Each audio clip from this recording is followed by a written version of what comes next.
So this is just a matter of using definitions. RIP points from the wire segment to the point P, and so it points this way.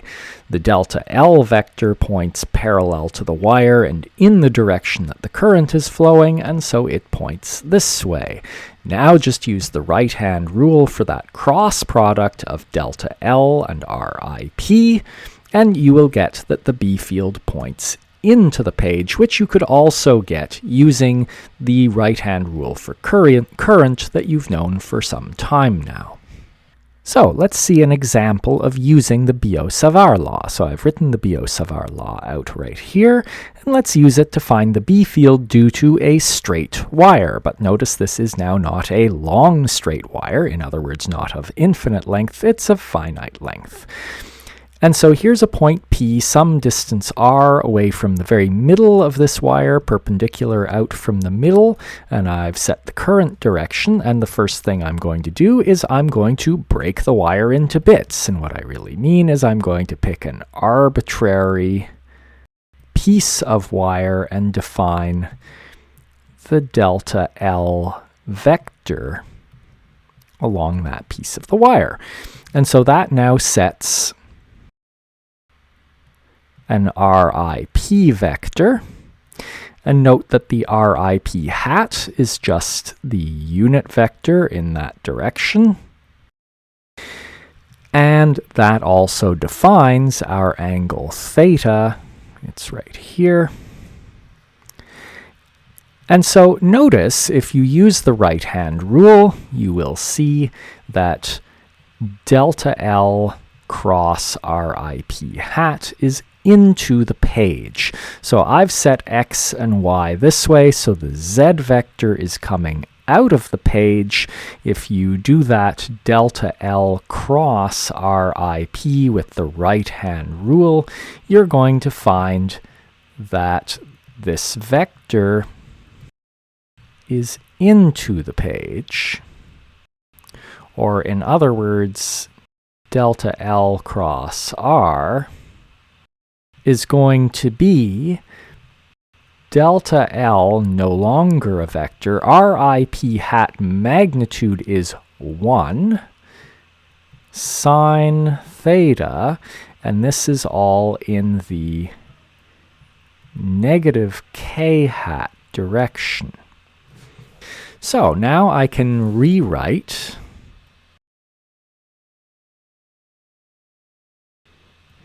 and I'll note this is really a theta I. And I'm not going to worry about the direction anymore. I now know which way it is, and so I'm just going to take absolute values of all of that and drop the k hat. I know the direction. So we would like to get this all in terms of one variable we can integrate with respect to, and the key is going to be to look as usual at geometry. Here's a triangle that'll be useful to us, and I'll note that this angle is 180 degrees minus theta I, and if you know your trig identities, you'll know that sine of theta I is the same as the sine as 180 minus theta. And notice that the sine of that angle, so sine theta I, is going to be opposite over hypotenuse, or r, over RIP, and so that removes my theta I from here. I'll end up with an r, and this will now be an RIP cubed in the denominator. And the triangle also tells me that if I call this distance right here yi, and finally, delta Li is just a little step in the y direction. And so, in fact, we might as well just call it delta y. And so now I'm left with y as something that's appearing everywhere that I'll be able to integrate with respect to, and I can write the whole thing in terms of that. Finally, I can integrate. I'm taking a sum of this and taking the limit so that my b is just an integral, and that is going to be from negative L over 2 to L over 2, and all the constants will come out front. And all I have to do now is an integral. I've carried out the integral. It's a trig substitution, a lot like some that we've seen earlier in the course, or just plug it into Maple, and it comes out like this. And I'll note that in the limit, as L goes to infinity, in other words, as we're looking at an infinitely long wire, then we can ignore the r squared in here, and this just becomes 2 over L. And so the L's cancel, and there's a 2. And so this whole thing goes to mu naught I over 2 pi r, which is exactly what we saw for an infinite wire from Ampere's law. A useful result we can now get with things we know is the force between two current-carrying wires, and we'll restrict our attention to the simple case where the wires are parallel with each other. And furthermore, we're only going to think of situations where the wires are very long compared to the distance between them, because then we can treat them as infinite wires. Otherwise, we get into some very complicated calculations indeed to deal with how things work at the ends of the wires. So let's look at two wires with currents going in the same directions, separated by some distance s.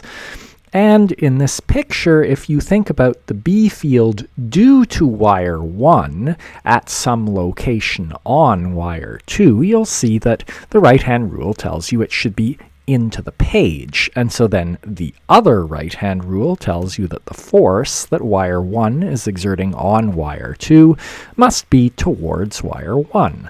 So this is an attractive interaction.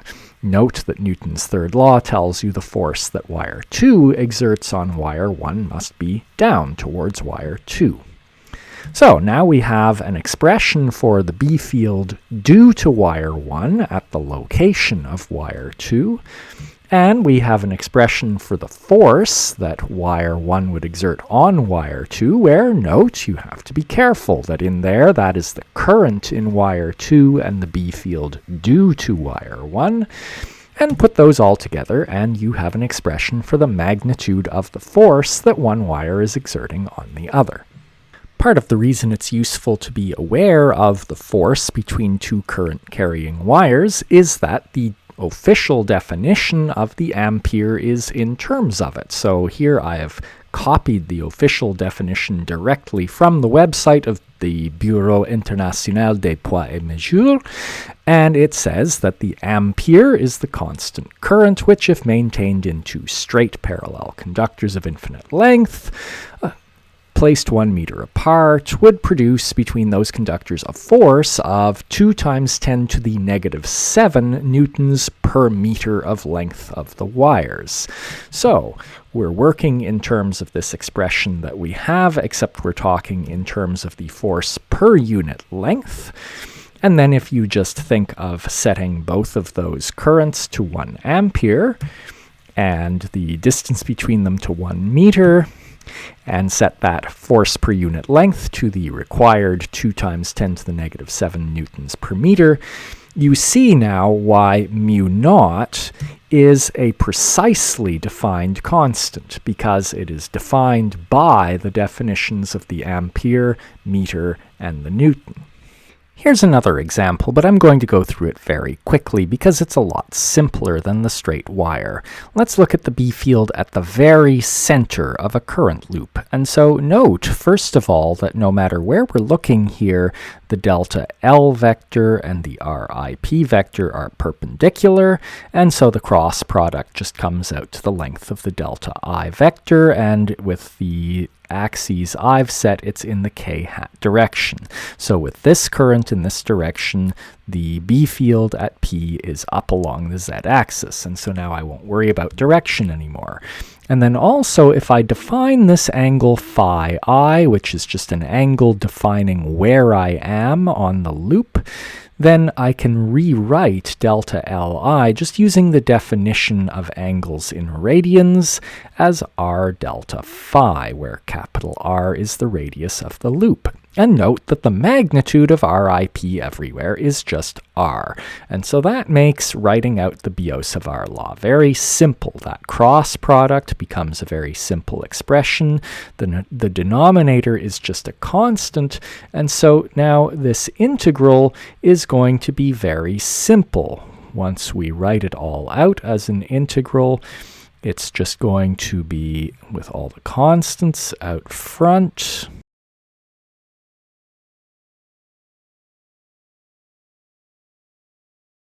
Well, check your understanding. As usual, it's the directions that are difficult, so here's something for you to practice thinking about the directions. There's a rather odd-shaped loop of wire and a point P nearby, and work out which way the magnetic field is at that point P.